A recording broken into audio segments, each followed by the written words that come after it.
Saúdo o povo de Deus com a paz do nosso Senhor e Salvador Jesus Cristo e com a paz do nosso Deus e Pai.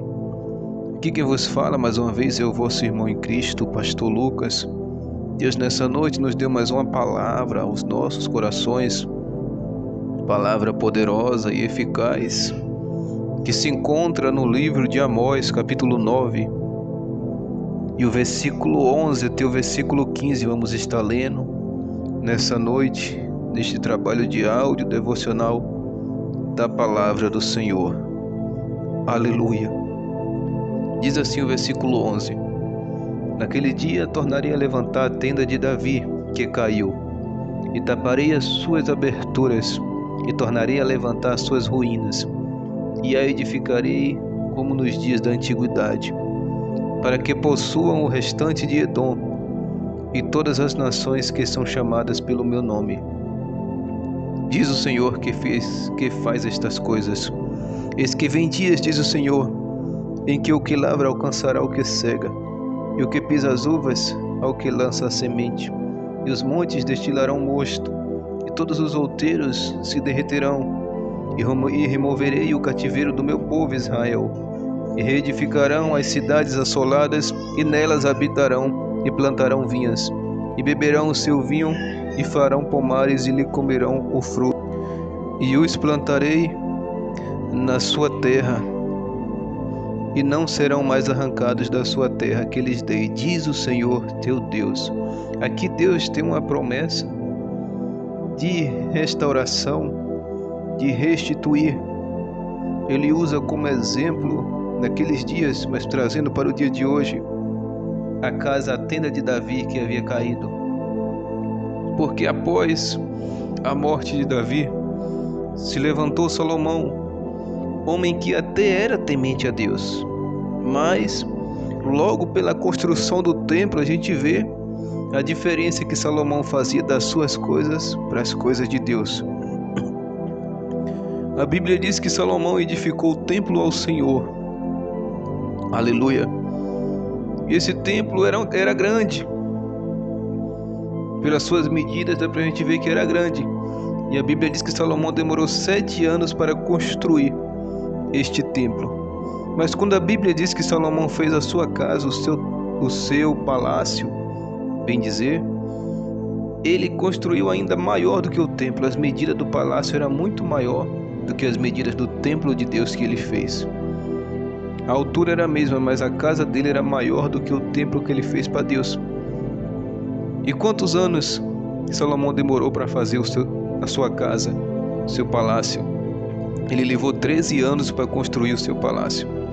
Prova que ele dava mais importância para as coisas dele do que para as coisas de Deus. Cuidava mais do que é seu do que das coisas de Deus. Colocava as coisas acima das coisas de Deus. Fez o templo menor do que a sua própria casa. E pelo tanto de tempo que demorou para construir, dá para ver que ele investiu mais na sua própria casa, no seu palácio, do que na casa de Deus. Quando demorou 7 anos para fazer o templo de Deus e 13 anos para fazer a sua casa, quase o dobro de ano a mais para fazer a sua própria casa. Então ele até fez para Deus, mas fazia mais para ele.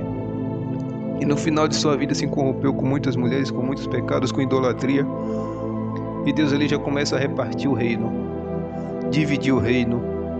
Aleluia. E vem reis, e Deus disse: Davi, eu perdoei o teu pecado, mas a espada não apartará da tua casa.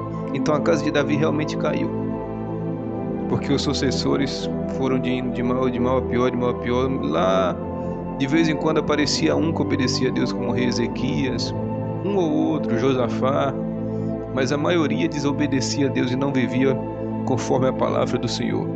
Então Deus disse: a casa de Davi que caiu, hoje eu quero levantar.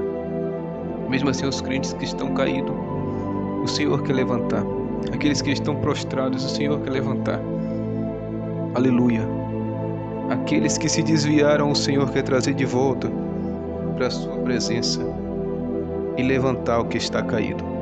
Porque ele é assim, ele disse: eu deixo as 99 apacentadas e vou atrás da uma ovelha que está perdida, que está desgarrada no deserto. Ele disse: naquele dia tornarei a levantar a tenda de Davi que caiu, e taparei as suas aberturas, e tornarei a levantar as suas ruínas, e edificarei como nos dias da antiguidade. Que o Senhor quer restaurar o seu povo, quer trazer o povo para perto de si novamente. Mas infelizmente muitos preferem se afastar do Senhor cada vez mais, seguindo suas próprias concupiscências, seus próprios desejos carnais, as suas próprias vontades. Mas o Senhor tem uma promessa de restauração para um povo que é temente a Ele, que guarda a sua palavra, que busca obedecer os seus mandamentos. Para esse povo o Senhor tem uma promessa de restauração. Para aqueles que creem, que confiam, que vivem na doutrina do corpo, da alma e do espírito, que se esforçam para agradar a Deus. Para esses Deus tem uma promessa de restauração. Para que possuam o restante de Edom em todas as nações que são chamadas pelo meu nome. Diz o Senhor que faz estas coisas. O Senhor quer reconstruir, quer reedificar o templo, o povo. Quem é o templo? Estamos nós. A igreja hoje nunca foi. No tempo de Salomão, a igreja era representada pelo templo, onde Deus habitava ali, através da Arca da Aliança. Mas depois da morte de Jesus, o templo somos nós, a igreja somos nós. Não é parede, não é congregação, não é placa. A igreja somos nós, onde nós estivermos. Deus procura por verdadeiros adoradores que o adorarão em espírito e em verdade, onde estiver, nem no templo nem no monte. Mas o templo somos nós, templos e morada do Espírito Santo de Deus. O Senhor quer reconstruir, quer dar de volta aquilo que foi tomado, as suas herdades. Aleluia. O 3 vai dizer: eis que vem dias, diz o Senhor, em que o que lavra alcançará o que cega, e o que pisa as uvas ao que lança a semente, e os montes destilarão mosto, e todos os outeiros se derreterão. Ele está falando que todos vão colher junto. Chegará diz que aquele que planta vai alcançar o que colhe. Então aquele que plantou mal vai colher o mal, que plantou bem vai colher o bem. A colheita está chegando para todos. É isso que Deus quer dizer na sua palavra. E removerei o cativeiro do meu povo Israel, e reedificarão as cidades assoladas, e nelas habitarão, e plantarão vinhas, e beberão seu vinho, e farão pomares, e lhes comerão fruto.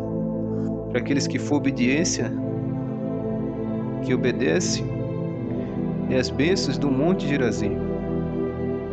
Mas para aqueles que foram rebeldes, maldição do monte Ebal. Mas o Senhor sempre prefere abençoar. Mas depende de nós escolher a bênção ou a maldição. Deus disse: eu te apresento a bênção e a maldição, a vida e a morte. Escolhe, pois, a vida, para que vivas na minha presença, e eu cumpra as minhas promessas na tua vida. Escolhe a vida. Deus te dá um conselho: escolhe a vida. Não escolhe a morte nem a maldição, não. Escolhe a vida, porque o Senhor tem prazer em abençoar os seus servos. Mas nós temos que escolher obedecer a sua palavra, obedecer a Ele. Aleluia. E os plantarei na sua terra, e não serão mais arrancados da sua terra que lhes dei, diz o Senhor teu Deus. Aqui para Israel representava a terra prometida, mas para nós representa o céu, a nossa terra, a nossa pátria, a nossa morada. Aqui neste mundo nós somos peregrinos, passageiros. Aqui não é a nossa pátria, a nossa morada, não. Aleluia. O Senhor tem preparado para nós um lugar maravilhoso. Ele disse: não se turbe o vosso coração, crede em Deus e também em mim.